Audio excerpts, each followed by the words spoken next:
안녕하십니까. 사주상담가 이규호입니다. 오늘은 전공 심화과정 기초 제10-3강으로 용신법의 종류가 되겠습니다. 제가 지난번에 신강한 사주, 신약한 사주 강좌를 하고 3주째 이제 강좌를 올리고 있습니다. 처음에 시작할 때는 일주일에 한 번씩 강좌를 올린다는 그런 계획을 갖고 했는데 이것이 계속 늦춰지고 있습니다. 그 강좌를 이제 준비하는 게 쉽지가 않고, 그리고 일주일 내내 이것만 준비하면 상관이 없는데요. 제가 밴드도 관리하고, 그리고 유료 신청하신 분들 상담도 해드리고 그러다 보니까 시간을 내지 못했습니다. 그런데 어차피 저의 사주명리학 발전을 위해서도 그렇고, 그리고 남는 것은 강좌밖에 없다고 생각을 해요. 그래서 앞으로 더욱더 신경을 써서 이 사주 강좌를 그 준비를 하도록 하겠습니다. 자, 오늘은 용신법의 종류인데요. 이 용신법의 종류라는 것은 다음과 같습니다. 우리가 흔히 용신을 취한다 그럴 때 억부용신법으로 그 용신을 많이 찾죠. 그런데 용신을 찾는 그 방법 중에는 여러 가지가 있는데요. 대표적으로 억부용신법, 그리고 조우용신법, 병약용신법, 통간용신법이 있습니다. 그런데 여러분들이 여기서 주의하셔야 될 점은요. 가장 중요한 건 억부용신법이에요. 사주를 분석을 할 때에는 약 95%, 95%가 이 억부용신법에 의해서 그 용신을 찾을 수 있다. 이렇게 생각을 하시면 되겠습니다. 그러니까 밑에 있는 이 조우용신법이나 병약용신법이나 통간용신법도 그 여러 가지 복잡한 설명을 하고 있는데 결론은 이 억부용신법의 범위에서 크게 벗어나질 못해요. 그러니까 이 조우나 병약 같은 것도 설명은 또 여러 가지로 다양하게 설명을 해놨거든요. 전혀 다른 이론처럼 이렇게 설명을 해놨는데 결론을 딱 보면 이 억부용신법으로 분석을 했을 때나 조우나 병약용신법으로 분석을 했을 때나 결론이 똑같이 나옵니다. 그러니까 여러분들은 이 용신을 찾을 때는 억부용신법이 가장 중요하다 이렇게 생각을 하시고요. 그리고 조우나 병약이나 통간이라는 것도 있다 이렇게 이해를 하시면 되겠습니다. 그리고 제가 기초 강좌 시간에 통간용신법에 대해서는 설명을 드렸어요. 그런데 조우와 병약에 대해서는 설명을 드리지 않았고요. 오늘은 이 조우용신법과 병약용신법을 좀 자세히 설명을 드리겠습니다. 어쨌든 여러분들이 이 용신을 찾는 방법에는 이 억부용신법을 기본으로 한다는 점, 이 점을 꼭 명심을 하시길 바랍니다. 그래서 조우병약 통간용신법도 억부용신법과 상당 부분 일치하고 특별격의 경우는 종격과 합합격 등이 있다 이렇게 말씀을 드렸는데요. 이것도 모두 기초강좌 시간에 나온 내용입니다. 사주를 보면은 제가 기초강좌 시간에 뭐라고 말씀을 드렸냐면 90%는 일반격에 해당이 되고 10%는 특별격에 해당이 된다 이렇게 말씀을 드렸는데 실제로는 특별격이 10%가 안 돼요. 한 5% 정도 되는 것 같습니다. 그러니까 이것도 한 95%는 모든 사주 중에 95%는 일반격에 해당이 된다 이렇게 생각을 하시면 되겠고, 저도 상담하는 입장에서 이 특별격에 나오는 경우는 10분 중에 한 분이 아니라 한 20명 중에 한 명도 나올까 말까 합니다. 그러니까 이 특별격이라는 것은 오행이 한두 개로만 구성이 되어 있을 때 그때는 특별격을 의심해야 된다 이렇게 말씀을 드릴 수 있겠습니다. 그리고 그러니까 일반격과 특별격은 제가 이렇게 일간이 주변 환경에 동하지 않고 일간 자신의 성분을 유지 이렇게 적었는데 그냥 이렇게 읽어보면 무슨 말인지 잘 모르잖아요. 특별격은 일간이 자신의 본분을 망각하고 주위의 기운에 휩쓸린다 이렇게 적었는데요. 쉽게 말해서 사주를 딱 봤을 때 오행이 비교적 골고루 있으면 일반격이고 한두 개 오행으로만 이루어져 있는 사주도 간혹 나오거든요. 그런 것은 특별격이 될 가능성이 높다. 이렇게 생각을 하시면 되겠습니다. 그러니까 사주라는 것은 그 수많은 사주를 나눌 때 일반격과 특별격으로 나눌 수 있는데 그 일반격이 한 95% 정도 된다는 거죠. 그리고 이 95% 되는 일반격 사주 중에서 용신을 찾아야 이제 사주를 분석할 게 아니에요. 그런데 이 용신을 찾는 방법도 억부용신법으로 찾는 방법이 한 95% 정도 된다. 이렇게 말씀을 드릴 수 있습니다. 그러니까 사주의 핵심은 일반격이고 그리고 억부용신법이에요. 그래서 일간의 강약에 따른 생극제화 이것이 중요하다. 이렇게 볼 수 있습니다. 그러면 억부용신법은 제가 지지난번에 그 용신을 쉽게 찾는 방법 거기에서 설명을 드렸습니다만은 그 설명이 바로 억부용신법이에요. 그러면 한 번 더 말씀을 드리겠습니다. 이 억부용신법은 가장 많이 활용이 되고요. 선하고라는 사람이 확립을 하셨습니다. 그러니까 사주명리학에서는 이 서씨성을 가진 사람들이 잘하는 것 같아요. 이 서자평이라는 분도 그렇고 선하고라는 분도 그렇고 청나라 때 사람입니다. 이분이 그 억부용신법을 확립을 하셨어요. 그리고 지난번에 설명해 드린 대로 득령, 득지, 득세의 국면을 살펴 일간의 신강신약에 따라 적용하는 용신법이다.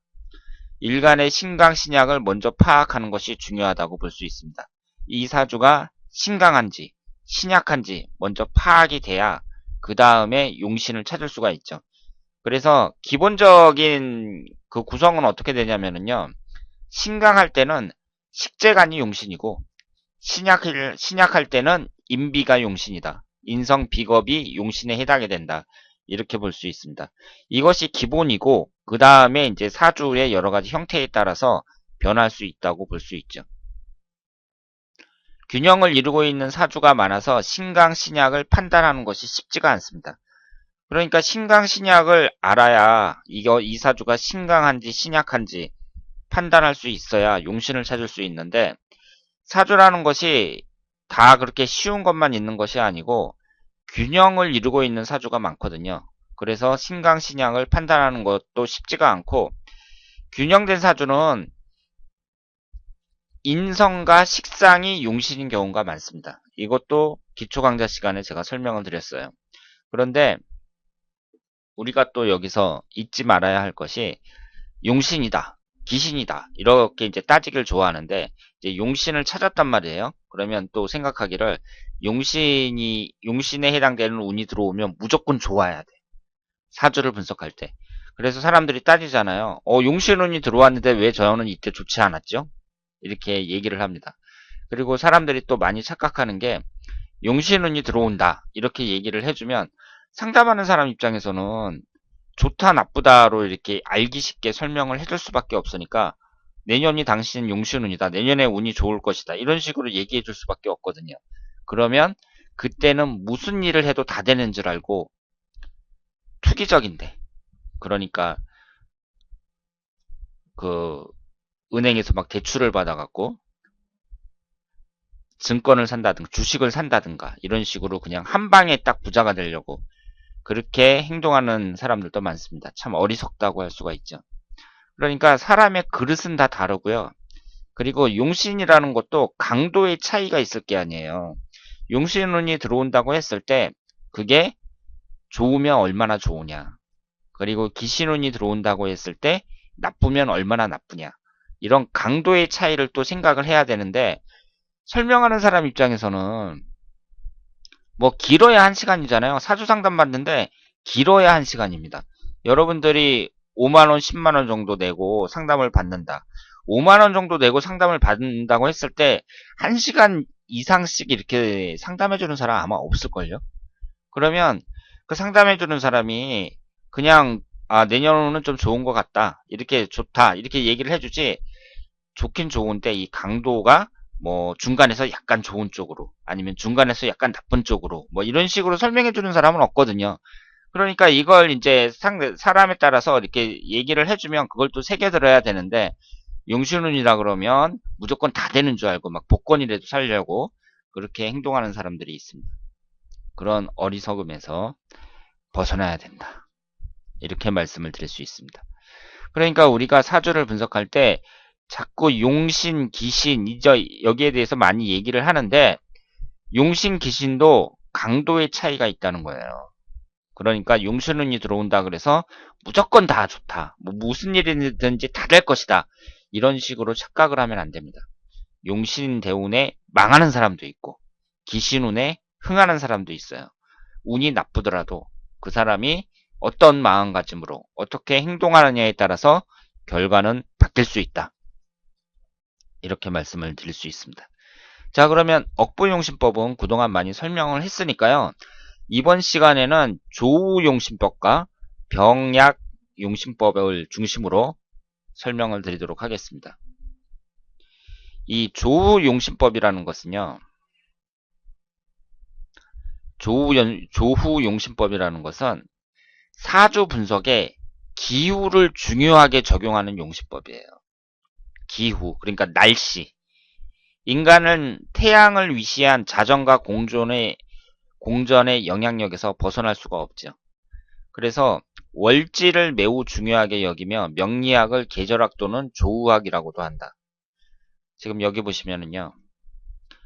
이 연월일시가 있잖아요. 연월일시가 있으면 우리가 몇 년도에 태어났다. 이거 갖고 이 해는 춥다, 따뜻하다. 이렇게 말할 수 있나요? 그렇게 말할 수 없죠. 단지 연도만 보고 2014년은 춥고 2015년은 덥다. 뭐 이런 식으로 판단할 수는 없잖아요. 그러면 이 연도를 보고 조우를 판단하는 건 어렵습니다. 월지를 보고 달을 보고 판단할 수 있나요? 판단할 수 있죠. 7월달 양력으로 7월달 8월달은 엄청 덥죠. 특히 이번 여름에 엄청 더웠습니다. 그러면 12월달 1월달은 춥겠죠. 봄, 여름, 가을, 겨울이 있으니까 계절이 있으니까 그 계절을 나타내는 것이 바로 월지입니다. 그러니까 조우학에서는 월지를 매우 중요하게 생각할 수밖에 없죠. 그리고 이 지지라는 것도 자축인묘, 진사오미, 신유술해가 모두 절기를 나타내니까 이 사주명리학을 절기학이라고도 하고 계절학이라고도 하죠. 그래서 사주명리학은요. 동북아시아에서 나온 학문이잖아요. 한자 문화권에 있는 그 천재들이 만들어낸 학문이란 말이에요. 그러면 이것은 절기학이기 때문에 사계절이 뚜렷한 나라에서 태어난 사람들에게만 해당이 돼요. 그런데 전 세계에서 사계절이 가장 뚜렷한 나라가 어디냐? 중국, 한국, 일본. 동북아시아, 중국, 한국, 일본. 이 세 나라가 사계절이 뚜렷합니다. 그러면 동남아시아나 아프리카 이런 데는 사계절이 뚜렷하지 않잖아요. 그럼 그런 데서 태어난 사람들을 붙잡고 사주를 분석한다. 당연히 안 맞죠. 안 맞습니다. 그래서 이 사주명리학이라는 것은 전 세계인을 대상으로 분석을 할 수는 없어요. 그렇지만 여러분들이 섭섭하게 생각하지는 마시기 바랍니다. 이 중국, 한국, 일본 사람만 해도 수도 없이 많고 중국 사람만 해도 지금 몇 명이에요. 10몇억 되잖아요. 한국 사람만 5천만 명이나 됩니다. 일본 사람은 1억 3천만인가 그렇죠? 그러니까 그리고 이 세 나라의 경제 규모가 엄청나죠. 동북아시아. 그러니까 뭐 다른 나라 뭐 동남아시아나 아프리카 사람들 필요 없이 한국 사람들만 상대로 해도 손님들은 수도 없이 많다. 이렇게 볼 수 있습니다. 그래서 이 조우용신법이라는 것은 쉽게 말해서 사주가 덥다, 뜨겁다, 습하다, 차다 뭐 이런 식으로 따지는 방법이라고 생각을 하시면 되겠습니다. 그러면 우리가 조우용신이라고 했을 때 일반적으로 딱 생각할 때요. 간단하죠. 사주를 딱 봐갖고 이 목화토금수가 있으면은요. 목화는 좀 뜨거운 거예요. 특히 화기운이 뜨겁겠죠. 금수는 차가운 거예요. 특히 수기운이 차갑겠죠. 그러면 사주를 딱 봐갖고 화기운이 많다. 그러면 차가운 걸 나타내는 수기운이 용신의 역할을 하겠구나. 그리고 사주에서 수기운이 많다. 그러면 뜨거운 역할을 하는 화기운이나 목기운이 용신의 역할을 하겠구나. 이렇게 생각할 수가 있죠. 그래서 단순하게 생각할 때 이 조우용신법이라는 것은 더운 계절은 수, 추운 계절은 화를 용신으로 치용한다. 이렇게 말씀을 드릴 수 있습니다. 그러면 이 사주를 한번 볼까요? 갑인년 경호월 정해일 병오시에 태어나신 분이에요. 사주를 딱 보더라도 화기운이 많죠. 그것도 월지 포함해서 화기운이 4개나 됩니다. 그러면 우리가 이것을 억부용신으로 볼 때 일간인 정화가 화기운이에요. 그리고 인성운이 목기운이 2개가 있습니다. 그러면 인비가 지금 여기서 몇 개죠? 1개, 2개, 3개, 4개, 5개, 6개. 월지 포함해서 6개입니다. 그러면은 극신강한 사주라고 볼 수가 있죠. 신강해도 보통 신강한 게 아니라 극신강한 사주라고 볼 수가 있습니다. 그렇다면은 이 사주는 식재간이 용신이 되겠죠. 비겁이 강한 사주는 식재간이 용신이다. 이것이 그 기본 바탕이라고 제가 말씀을 드렸잖아요. 억부용신법에서. 그러면 여기에서 관해에 해당하는 것이 수기운이고, 그리고 금기운은 재에 해당이 되죠. 그러니까 금기운과 수기운이 당연히 용신이 되겠죠. 그런데 억부용신법으로 따져도 이게 맞고, 그리고 조우용신법으로 따질 때도 지금 너무 뜨거우니까 당연히 차가운 수기운과 금기운이 용신의 역할을 한다. 이렇게 볼 수 있습니다.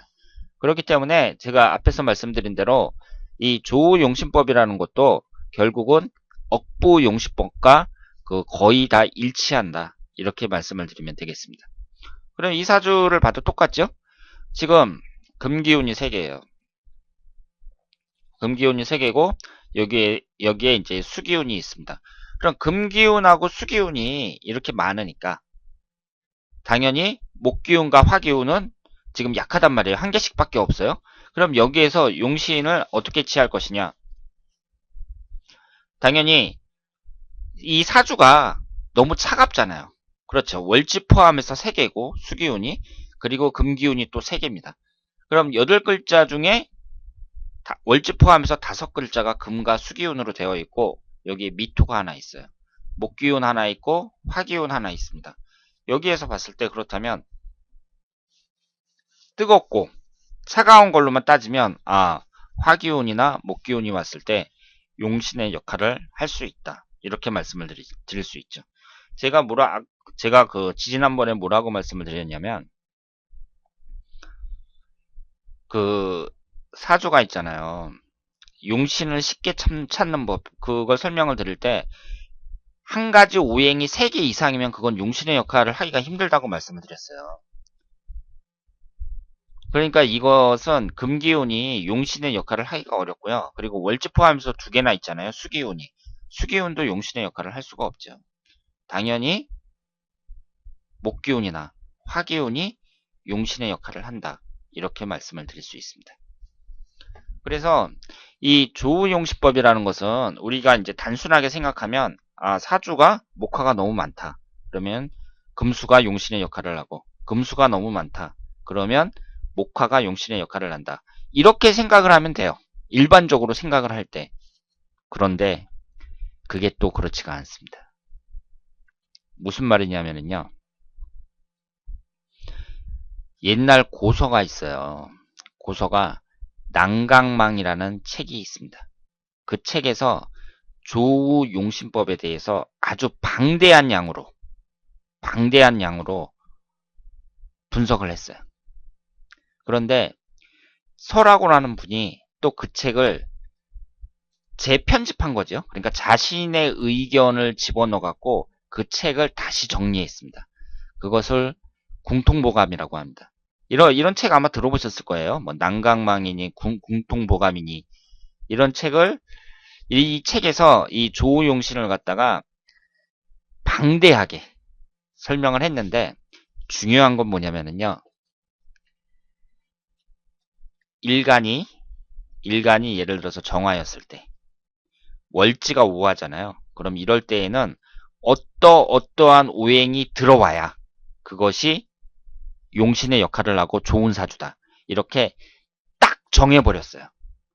그러니까 지금 우리가 이걸 보면서 뭐 생극재화를 따질 필요도 없어요. 필요도 없고 그냥 딱 정해버린 거예요. 그러니까 거기에 나온 오행이 있으면 귀격사주고 없으면 나쁜 사주죠. 그러니까 이걸 딱 정해버렸으니까 거기에 또 한계가 있다고 볼 수 있죠. 왜냐하면 사주라는 것은 이렇게 분석을 하면서 어느 정도 변화가 있어야 된다고 보거든요. 왜냐하면 같은 날 같은 시각에 태어난 사람이 한국에만 100명이 넘는단 말이에요. 이 베이비붐 세대 보면 60년대 70년대 태어나신 분들은 한국에만 똑같은 사주를 갖고 있는 사람들이 100명이 넘는데, 그러면 그 난강망이나 공통보감에 나와 있는 그 내용대로 딱 하자면 사주가 전부 다 좋거나 아니면 전부 다 나쁘거나 그렇다는 얘기거든요. 그러니까 그것 자체로 모순이라고 할 수 있는데, 어쨌든 그 방대한 양으로 그렇게 설명을 했고, 그래서 표로 이렇게 만들어 놨습니다. 그래서 이렇게 이제 표를 만들어 놨는데, 이 표가 지금 보이실지 모르겠어요. 제가 그 밴드에는 문서나 그 사진 뭐 그쪽에다가 올려놓도록 하겠습니다. 그런데 이, 이 표가 있잖아요. 이 표를 결국은 다 참조를 해야 된다는 거예요. 만약에 지금 난간망에 나와 있는 그 내용대로 이 조우용 씨를 다 대입을 하겠다. 자기가 그런 생각을 갖고 있다면 이 표를 보면서 일일이 다 대입을 해야 됩니다. 그러니까 이걸 다 외워야 된다는 거죠. 사주 상담을 하는데 저처럼 이렇게 동영상으로 하는 사람들은 집에서 그냥 내가 이 표 보면서 대입을 하면 되지만, 사람을 1대1로 이제 직접 만나서 상담하시는 분들이 대부분인데, 그런 분들이 이 표 꺼내놓고서 이렇게 맞추어 보잖아요. 그러면 상담하는 사람들이 속으로 그러죠. 아씨, 잘못 왔나 보다. 저 사람 실력 없나 보다. 이런 생각을 가질 수 있거든요. 그러니까 결국은 이걸 다 외워야 된다는 건데, 저는 글쎄요, 이걸 뭐 다 외울 필요가 있을까 그렇게 생각을 합니다. 지금 이 표는요, 일본에 그 아부테산이라는 분이 있어요. 아부테산. 아부테산은 우리 한국식 그 한자로 읽은 이름이고요. 일본 발음으로 하면 아베타이잔이라는 분입니다. 아베라는 분이에요. 이분이 사주명리학으로 대단히 유명하신 분이고, 그리고 이분의 책을 그 한국 사람들이 많이 베꼈습니다. 그런데 이 표는요, 난강망에 나와 있는 것이 아니고, 이 아부테산이라는 분이 그 난강망을 공부를 해가지고 표로 정리를 하신 거예요. 그래서 이 아부테산 전집에 나와 있는 표입니다. 그러면 이 난강망 공통보감의 조우용신법에 대해서 말씀을 드리도록 하겠습니다. 이 난강망이라는 것은 여춘대라는 분이 이제 쓰신 책이에요. 이 대자가 한자로 제 컴퓨터에는 안 나옵니다. 그래갖고 이 한글로 썼는데, 여춘대라는 분이 난강망이라는 책을 쓰셨어요. 지금 나오시는 분들은 다 옛날 옛적 사람들이에요. 이분이 명나라 때 분인가 그렇고, 설하고라는 사람은 분은 청나라 때 사람입니다. 일반적인 조우용신법은 일간이 처한 원국에 한열 조습을 고려하여 용신을 치용한다. 그러니까 이 사주가 차냐, 덥냐, 뭐 따뜻하냐, 습하냐, 뭐 이런 걸 따지는 거죠. 그래서 즉 용신과 기신이 달라질 수 있어요.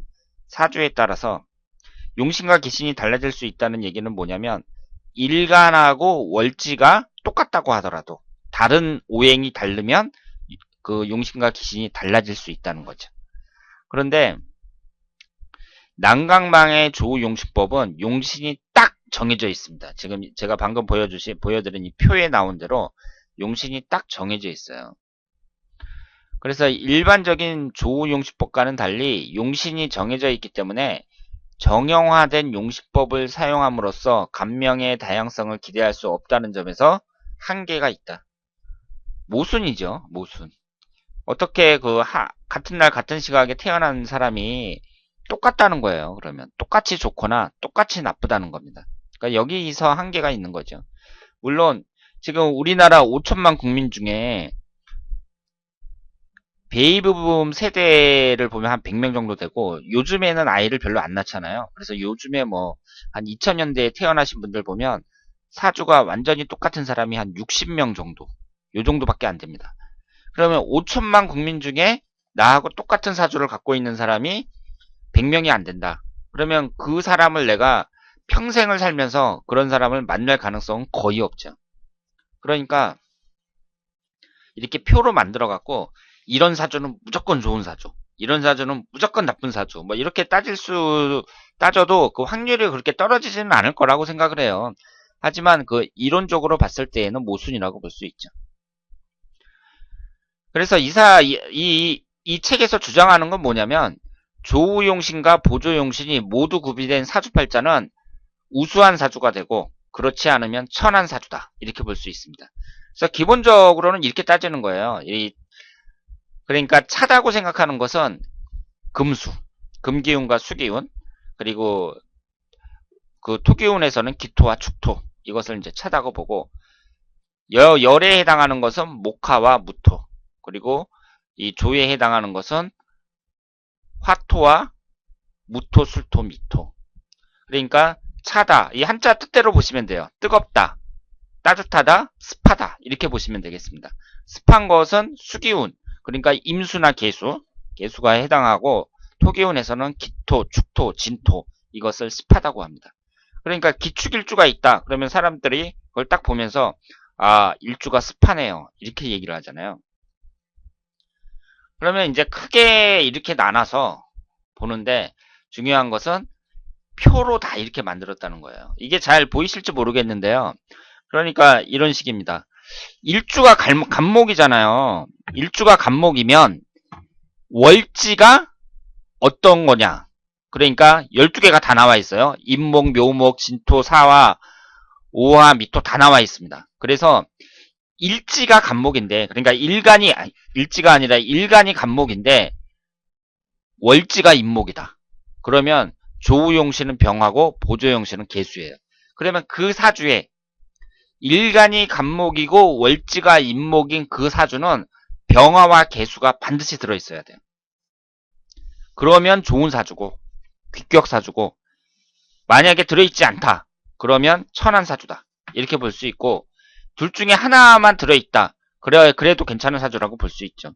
보조용신은 없어도 조우용신은 있다, 그러면 그 아주 뭐 끝내주는 사주는 아니지만 그래도 부자는 될 수 있다, 뭐 이런 식으로 해석을 할 수가 있습니다. 그러니까 모든 이게 총 몇 개가 되냐면은요, 120개예요. 120개. 120개에 해당하는 그 조우용신과 보조용신을 다 외워야 된다, 이렇게 이제 말씀을 드릴 수 있는데, 그럴 필요 없다고 생각을 합니다. 제가 아까 말씀드린 것처럼 이 조우용신도 그 억부용신과 대부분 일치한다, 이렇게 볼 수 있어요. 그러면 난강망, 조우용신의 예로 사주를 한번 분석해 보도록 하겠습니다. 이 표에 나와 있는 예대로 사주를 한번 분석해 보도록 하겠어요. 지금 이분의 사주를 보면 개축년 병진월, 을해일 정축시에 태어나신 분입니다. 그러면 이분이 표로 봤을 때요, 을목일간에 해당이 되잖아요. 그리고 월지가 진토란 말이에요. 을목일간에 월지가 진토예요. 그러면 조우용신이 개수고 보조용신이 병화와 무토거든요. 그런데 이분을 보시면 조우용신 개수가 있죠. 그리고 보조용신인 병화가 있습니다. 조우용신과 보조용신에 해당하는 개수와 병화를 갖고 있으므로 이 사주는 귀격사주에 해당이 된다, 이렇게 볼 수 있습니다. 그렇다면 이걸 이제 억부용신으로 따질 때는, 아, 이 사주는 지지에 토기운이 너무 많고 3개나 되고, 이것이 수기운이니까 뭐 제다신약이 될 수 있고, 뭐 이런 식으로 막 따지잖아요. 이런 식으로 막 따지는데 그런 거 다 필요 없어요. 다 필요 없고, 이 사주는 조우용신과 보조용신을 다 갖고 있으니까 무조건 좋은 사주예요. 그러니까 이 표만 보고 딱 맞춰갖고 좋은 사주, 나쁜 사주를 딱 알아낼 수 있는 거죠. 그러면 이분이 어떤 분인가 한번 보도록 하겠습니다. 지금 여기 나와 있는 이 예제에 나와 있는 사주는요, 제가 밴드에서 사람들에게 그 신청을 받아갖고 그 분석을 해드리는 사주인데, 이분이 이제 어떤 분이냐면, 잠시만요. 이분이 어떤 분이냐면, 이분을 어떻게 소개를 하셨냐면요. 이분의 사주를 신청하신 분이 그 상대방을 배려하며 말하는 능력이 정말 뛰어난 것 같다. 이렇게 말씀을 하셨습니다. 그러니까 상대방이 보기에 상대방을 참 배려도 하고 말하는 능력이 뛰어나다. 이렇게 생각할 정도니까 이분이 괜찮다고 봐야죠. 그러니까 우리가 사주를 이렇게 보면서 그 사람을 판단할 때, 아, 이 사람은 뭐 재물운이 좋고 뭐가 좋고 이러면서 돈은 얼마나 벌고 뭐 이런 걸로 따질 수도 있지만, 일단은 이분하고 가까운 지인이 이분 사주를 신청하면서, 아, 나는 이 사람이 상대방을 배려하고 말하는 능력이 정말 뛰어난 분이라고 생각한다. 이렇게 말씀하시는 거잖아요. 그렇게 좋게 봤다면 이 사람도 괜찮은 사람이라고 볼 수 있죠. 그러니까 이 사주에서 그 조우용신으로 봤을 때 이 사주는 좋은 사주에 해당이 되잖아요. 그런데 그 이분을 소개하신 분도 이렇게 좋은 말을 하셨습니다. 재밌기도 해서 만나면 참 즐겁게 해주는 언니입니다. 이렇게 표현을 하셨습니다. 그러니까 뭐 돈을 많이 벌고 적게 벌고 뭐 그런 건 자세히 모르겠지만, 일단 이분이 훌륭한 분이다. 이렇게 생각을 할 수가 있죠. 그러면 이분의 사주를 보면은요. 이분은 신축년 경자월 기해일 정묘시에 태어나셨단 말이에요. 그러면 기토일간의 월지가 자수입니다. 그럼 그 표로 봤을 때 기토일간이면서 월지가 자수다. 그러면 이분은요. 그 조우용신이 병하고 보조용신이 간목하고 술토예요. 그런데 병화도 없고 간목하고 술토도 없습니다. 그러니까 조우 및 보조용신이 없어요. 그러면 이 난강망 조우용신으로 봤을 때에는 이 사주는 안 좋은 사주죠. 그렇죠? 그러면 이분이 어떤 분인가 한번 보도록 하겠습니다. 이분을 이제 소개해 주신 분이 뭐라고 적으셨냐면요. 이분은 카나다로 이민한 지 30년 되었고, 그리고 10년 정도 사업을 했다가 실패했고요. 그런 골프 티칭을 했는데 그것마저 생활이 힘들어서 지금은 식당에서 일하고 있습니다. 그리고 첫 번째 부인하고 딸 하나 아들 하나 있는데 이혼했고, 두 번째 부인하고도 사이가 안 좋아서 1년 만에 이혼했습니다. 이렇게 말씀을 하셨습니다. 그리고 두 부인들하고 헤어질 때는 아주 안 좋게 헤어진 것 같습니다. 경찰서에도 몇 번씩 갔었다. 이렇게 말씀을 하셨거든요. 그래서 참 일이 잘 안 풀렸던 것 같습니다. 이렇게 설명을 해주셨습니다. 그러니까 이분 사주를 봤을 때에는 이분도 안 풀렸다고 봐야죠. 사주가. 인생이 안 풀렸다고 봐야 됩니다. 그런데 지금 그 조우용신으로 봤을 때, 조우 및 보조용신으로 봤을 때 그 좋은 사주로 보기가 어려운 사주다. 이렇게 볼 수 있습니다. 그러니까 난강망 이 조우용신의 예로 봤을 때 비교적 잘 맞는다. 이렇게 말씀을 드릴 수 있겠습니다. 자, 그러니까 이 조우용신이라는 것은요. 우리가 이제 저 같은 경우는 이 표를 안 봐요. 그러니까 그 억부용신으로 사주를 풀면서 일반적으로 뭐 사주가 지나치게 차다든가 아니면은 뜨겁다든가 그러면 거기에 맞춰서 이제 용신을 찾고 그러는데, 중요한 건 뭐냐면 이 난강망에 나와 있는 조우용신으로 하자면 이 표를 일일이 다 대입을 해야 된다. 이렇게 말씀을 드릴 수 있습니다. 그러니까 여러분들이 한번 보시고요. 이게 잘 맞는 것 같다. 그러면 이 표를 대입을 하면서 한번 풀어보시고, 그렇지 않으면 이 억부용신을 기본으로 하셔가지고 사주를 분석해 보시길 바랍니다. 그런데 고서에는요, 이 조우용신이 방대한 양으로 설명이 되어 있습니다. 자, 그러면 이번에는 병약용신법에 대해서 보도록 하겠습니다. 병약용신법이라는 것은 이 제목에서 보는 것처럼 병하고 약이 있어요. 그러니까 이 제목을 보고 딱 생각을 할 때, 아, 병이 되는 걸 이제 약을 줘서 고치는구나. 뭐 이런 식으로 생각을 할 수 있죠.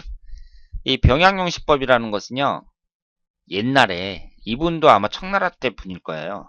장남이라는 분이 계셨는데, 신봉통고 명리정종, 신봉통고 명리정종이라는 책을 내셨습니다. 거기에서 병약용신법을 소개를 하셨어요. 그리고 연애자평이라는 책하고요. 그 이석영 선생이 쓰신 사주척경에도 이 병약용신법에 대해서 소개를 했습니다. 그러면 이게 무슨 뜻이냐면요. 병이라는 것은 지지의 합을 말해요. 사주가 있을 때 지지의 합을 말합니다. 그런데 합이 삼합이나 방합을 말해요. 일반적으로 삼합이나 방합. 그래서 사주가 있을 때 삼합이나 방합이 있으면 예를 들어서 해묘입니다. 그러면 해묘음이 목기운이 생성이 되는 거잖아요. 그럼 그 목기운이 병이에요. 그 목기운이 나쁜 역할을 합니다. 그러면 그 목기운을 제거하는 것이 약신이 되는 거예요. 목기운을 제거하는 건 금기운이잖아요. 그래서 금기운이 여기에서 용신이 된다. 병약용신법에서는 용신이란 표현을 안 하고 약신이라 그러죠. 그래서 사주에 병이 없으면 평범, 약을 얻으면 크게 된다. 병이 중한데 약을 얻지 못하면 천한사주, 반대로 약을 얻으면 규격사주다. 지금 제가 무슨 말 하는지 잘 모르시겠죠? 이것은 예를 보면서 설명을 드려야 됩니다. 병이 있는데 병운으로 들어가면 안 좋다. 결론적으로 억불용신법의 범위에서 크게 벗어나지 않는다. 이 병약용신법도 억부용신법에서 크게 벗어나지는 않는데요. 이것이 좀 독특한 건 사실입니다. 지금 이 표를 보면서 이제 이해를 하시면 돼요. 표가 이렇게 나와 있잖아요. 그럼 제가 오행의 세력이라고 말씀을 드렸는데 그 지지에서 보면 방합과 삼합이 있잖아요. 그 예를 들자면 해묘미 목국, 임묘진, 뭐 인호술, 사오미, 사유축, 신유술, 신자진, 해자축 이런 합이 있습니다. 그러면 예를 들어서 사유축 금국이다. 인호술 화국이다 할 때 이 생성되는 오행이 있잖아요. 그게 병이 되는 거예요. 그러니까 이 사주에서 임목하고 술토가 있단 말이에요. 그럼 오화가 들어올 때 인호술 화국이 되죠. 그럼 이 화기운이 병이에요. 안 좋은 역할을 한다고 봅니다. 그러면 이 화기운이 무엇을 극하느냐 그걸 보는 거죠. 이 화기운이 천간에 경금이 있거든요. 그러면 화극금으로 이 화기운은 금기운을 극하잖아요. 그러면 이 경금이 안 좋은 역할을 당한다. 이렇게 보는 거죠. 그러니까 만약에 천간에 금기운이 없잖아요. 그러면 화기운이 극할 게 없는 거 아니에요. 그러면 이걸 따질 바가 없어요. 그냥 보통이라고 생각하시면 돼요. 그런데 금기운이 여기 있단 말이에요. 그러면 금기운이 여기에서 인성운의 역할을 하거든요. 그러면 인성운이 육친적인 관점에서 볼 때, 사회적인 관점에서 볼 때 어떤 역할을 하나. 그러면 인성운이라는 것은 어머니를 나타내기도 하고, 뭐 학문운을 나타내기도 하고, 뭐 문서운 이런 걸 나타내기도 하잖아요. 그게 안 좋아질 수 있다는 거죠. 극을 당할 수 있다는 거예요. 그런데 그러니까 여기에서 이제 인호술은 병이 화기운이고요. 극제천간이 경신이라고 적혀 있잖아요. 이게 경금이 있단 말이에요. 그러면 이 경금이 극을 당하는 거예요. 화기운 때문에. 그래서 근데 이 경금이 인성운에 해당이 되니까 인성운에 해당하는 그 내용이 안 좋아질 수 있다. 이렇게 보는데 여기 병약신이 뭐냐면 임수라고 나와 있거든요. 임수? 개수는 안 되고 임수라고 나와 있어요. 임수가 여기 있죠. 그럼 이건 좋은 사주예요. 왜냐하면 이 수기운이 수국화로 화기운을 극해버린단 말이에요. 그러면 여기 이제 병이 출현했어요. 목기운이 딱 나왔는데 그래서 또 천간에 이 목기운이 아니라 화기운, 인호술 화기운으로 이제 화기운이 딱 나왔는데 이 화기운이 극을 할 수 있는 금기운도 이 천간에 있어요. 그래서 딱 극을 하려고 하는데 거기에서 그 병약신에 해당하는 수기운이 천간에 딱 자리를 잡고 있고 그리고 연지에도 해수가 있잖아요. 수기운이. 그래서 화기운을 다 제어를 해버리니까 힘을 못 쓰는 거죠. 이 병을 고친다는 얘기예요. 그래서 이 사주는 좋은 사주다. 이렇게 볼 수 있습니다. 무슨 뜻인지 좀 이해가 가시나요? 그러니까 여기서 이제 화기운이, 오화가 들어올 때 화기운이 해당이 되잖아요. 그럼 31살서부터 40살까지 병오대운에 해당이 되겠죠? 이때 화기운이 생성이 돼요. 그럼 이 화기운은, 여기서 이제 화기운이 병이에요. 그러면 극제천간이 경신이라고 나와 있잖아요. 화기운은 금기운을 극하니까, 화극금으로 극하니까. 그런데 천간에 이 경금이나 신금이 있어야 돼요. 만약에 없다, 그러면 그건 이제 아무것도 아니죠. 병양용신을 대입할 여지가 없는 거예요. 그런데 경금이 있거든요. 그래서 이 화기운이 금기운을 딱 극해요. 극하는데 병약신이 임수라고 나와 있잖아요. 임수가 여기 있거든요. 임수가 이 화기운을 수국화로 제어해 버리니까 이 병을 고치는 거죠. 그래서 이 사주는 좋은 사주다, 이렇게 말씀을 드릴 수 있습니다. 병약용신의 예로 봤을 때요. 그러면 이 병약용신으로 봤을 때 이 사주가 좋은 사주란 얘기잖아요. 그러면 이분도 제 지인사주 신청을 해주신 분인데, 이분이 이제 어떤 분인지, 과연 좋은 사주인지 한번 보도록 하겠습니다. 이분이 뭐라고 이제 소개를 해주셨냐면요. 지인인데 사업을 했었고, 겉으로는 꽤 부유한 것 같다. 그래서 강남 설해마을에서 산다고 말씀을 하셨습니다. 강남 설해마을이 어딘지 모르겠는데, 뭐, 강남에 살면은 대부분, 강남에 이제 자기 집이 있고 그러면, 뭐, 부자라고 봐야죠. 그러니까 우리가 이제 그 사회에서 요즘에는 어디에 사느냐, 그게 이제 중요하잖아요. 그래서 뭐 강남에 산다, 강북에 산다, 뭐 어디 변두리에 산다, 이걸로 거의 뭐 그 사람의 생활 수준이라든가 이런 것이 한 80%는 나온다고 볼 수 있습니다. 그런데 작년부터 이제 사업과 건강 문제로 많이 힘들었고, 올해는 부인이 말기암 때문에 너무 힘들어하는 것 같아서 옆에서 보기 안타까워서 이 지인사주를 신청합니다, 이렇게 말씀을 하셨는데, 일단은 이 오화가 들어올 때, 이분은 지금 나이가 60대예요. 그런데 30년 전이니까 30대, 31세 병오대운으로 거슬러 가자면 이때 좋다고 볼 수가 있죠. 그러니까 이 병양용신으로 봤을 때, 특히 또 이 화국이 형성이 되는 이 30대로 봤을 때에는 이 사주는 좋은 사주가 된다, 이렇게 볼 수 있습니다. 그런데 이분 사주가 아주 흥미로운 사주예요. 이분 사주를 보면은요, 지금 사화하고 오화가 있죠. 그러면 여기 미토가 들어오면 사오미 화국이 되잖아요. 그러면 여기에도 이제 사오미 화국이 돼요. 그럼 병이 화기운이에요. 그러니까 이 사주는 화기운이 병이에요, 병. 안 좋은 역할을 한다는 거죠. 그러면 극제천간이 경신입니다. 경금이 있죠. 화기운이 경금을 극해요. 그런데 수기운이 없어요. 병약신에 해당하는 수기운이 없어요. 천간에 임수도 없고, 지지에 해수나 자수라도 있으면 좋은데 그것도 없습니다. 그러니까 이것은 병약용신으로 봤을 때에는 매우 안 좋은 사주다, 이렇게 볼 수 있죠. 매우 안 좋은 사주라고 볼 수 있습니다. 그리고 제가 뭐라고 말씀을 드렸냐면, 이제 사오미 화국이 형성이 되잖아요. 이분은 특히 14살서부터 23살 사이에 이 사오미 화국이 형성이 되거든요. 그러면 이 미토가 화극금으로 금기운을 극해버려요. 만약에 여기 경금이 없다면 상관이 없어요. 그냥 평범한 사주예요. 그런데 경금이 있으니까 이걸 극해버리거든요. 그러면 이 경금이 여기에서 뭘 나타내느냐? 식상운에 해당이 됩니다. 상간에 해당이 돼요. 그러면 식상운은 뭘 나타내죠? 식상운은 그 사람의 건강을 나타내요. 건강. 식상운은 건강을 나타냅니다. 그러면 건강이 나빠진다, 이렇게 볼 수 있습니다. 이분은 그러면 대운에서 수기운이 들어오면 그나마 낫다고 볼 수 있는데, 44세부터 이제 수기운이 들어오고요. 그리고 이 대운이 있잖아요. 대운이, 제가 여기서 뭐라고 말씀을 드렸냐면,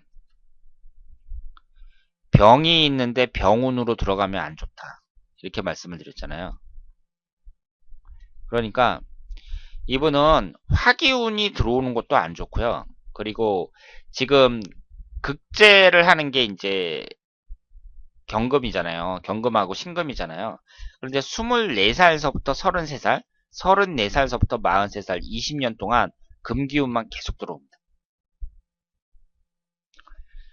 금기운만 계속 들어와요. 그러니까 특히 극을 당하는 금기운이 계속 들어오는데 24살서부터 33살, 34살서부터 43살 이때 운을 보면은 상당히 안 좋죠. 지지가 묘유충으로 깨지고 묘신 원진살 뭐 이런 식으로 형성이 됩니다. 그런데 이분이 누구냐면은요. 사주척경을 쓴 이석영 선생, 자강 이석영 선생의 매형입니다. 그런데 이석영 선생이 사주척경 서두에 이 매형에 관련된 글을 적었어요. 뭐라고 적었냐면요. 제가 한번 읽어드릴게요. 이제 누나가 이분하고 결혼을 하려고 하는 거예요. 그런데 이 조부님께서 이제 사주를 공부하신 분이거든요. 나의 조부님께서 우리 누님과 신랑 된 사람의 궁합을 보시고 나의 아버님께 하신 말씀이 예, 그 청년이 지금은 돈도 있고 명망도 있고 학교도 중학교까지 나왔으니 나무랄 데가 없으나 단명하는 게 흠이야. 거기에 혼사하디 말라. 이 이북 사람이거든요. 만약 하면 길래, 그러니까 이석영 선생의 누님이죠. 길래가 30을 못 넘어 가부가 된다. 그러니까 안 하는 것이 좋을 거야 하고 하셨다. 그러나 현실에 좋은 사익감을 놓고 싶지 않은 것이 나의 아버님과 어머님의 심정이었고 또 누님도 매우 그곳에 출가하고 싶어 했기 때문에 결정짓기로 하며 마지막으로 조부님의 승낙을 청하였을 때의 일이다. 조부님께서 허명은 할 수가 없구나. 너희들이 평소에 내 말을 잘 듣더니 왜 이번에는 그렇게도 안 듣느냐. 저희가 팔자가 30전에 가부가 될 팔자이다. 그 청년은 33을 못 넘기는 팔자이고 보니 기어코 팔자를 못 이겨 그러는구나. 이것이 곧 하늘이 정한 배필인가 보다. 이 다음 내가 이를 당하고 나서 나의 사당 앞에서 울부짖으며 통곡할 것을 생각하니 참 가엾구나 하고 안 하고 하는 것은 너희들 마음에 있는 것이 아니겠느냐라고 말씀하셔서 혼인은 성립된 것이다. 이렇게 말씀하셨어요. 그래서 이석영 씨의 누님이 이분하고 이제 결혼을 하신 거죠. 그런데 어떻게 됐냐면요. 그 후 재산과 부부간의 금술면에서는 부러울 것 없이 행복하게 살았는데 다만 자손에 대해서는 애가 태어나면 죽고 하여 6남매를 낳아서 모조리 실패하였다. 을면년 9월 14일에 등남하고 매형은 그해 12월 30일에 별세하고 말았다. 이렇게 나와 있습니다. 그러니까 이분이 경신대운 이제 33살 전에 사망을 하신 거예요. 그러니까 애를 낳으면 애가 전부 다 죽고 그리고 병으로 고생하다가 40도 안 돼서 30대 초반에 그 단명한 사주라고 볼 수 있습니다. 그러면 이 사주를 이제 병양용신으로 봤을 때 풀어드린 것처럼 사오미 화국이 되니까 이게 이 건강운에 해당하는 그 금기운을 극해버리잖아요. 그러니까 건강운이 망가지는데 여기에서 도와주는 수기운은 하나도 없다. 이렇게 볼 수 있습니다. 그래서 이 사주는 병양용신으로 봤을 때 그 최악인 사주라고 볼 수 있습니다. 자, 그러면 통간용신이 남았는데요. 통간용신은 제가 그 전공 기초 강좌 시간에 설명을 드렸어요. 그러니까 그때 그 기초 강좌에 있는 동영상을 한번 보시길 바랍니다. 이 통간용신도 결국은 억부용신의 범위에서 벗어나지 못한다. 이렇게 말씀을 드릴 수 있습니다. 자, 그러면 오늘은 용신법의 종류에 대해서 설명을 드렸습니다. 오늘 이 공부하신 그 용신법이라는 게 중요한데요. 제가 전공 심화과정이라 이렇게 조우용신이나 뭐 억부용신에 대해서 설명을 드렸는데 가장 조우용신이나 병양용신에 대해서 설명을 드렸는데 가장 중요한 것은 억부용신이라는 점, 이 점을 강조하고 싶습니다. 자, 그러면 다음에 더 좋은 내용으로 찾아뵙도록 하겠습니다. 대단히 감사합니다.